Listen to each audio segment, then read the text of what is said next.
सीताराम राम राम.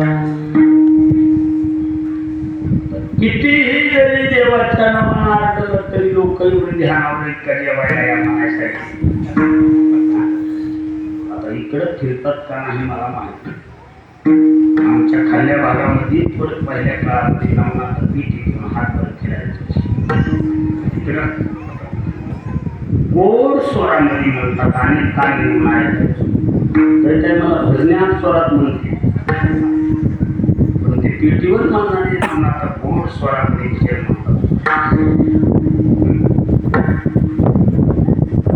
नावच आठवण्याचं गोडवाड्याचा एक कलाकार शिवाजी महाराजांचा पवाडा म्हणणारा सामान्य माणूस गोड स्वरामध्ये म्हणायचा काल परवाला त्या महात्म्यानं गलीमध्ये शिरला. कोणी जेवायला विचारलं. काहीही जरी केलं तरी सात ओरिजिनल हे गाव फिरलेले नसते. त्यांना प्रत्येकाच्या नसणाऱ्या माहिती असतात. एवढं रामाचं भजन करून देखील कोणी पोटाला जेवायला दिलं म्हणून त्या साधून मंत्र बदलला. काय काय बदलला?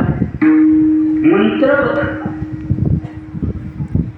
अरे जो एक रोटी देगा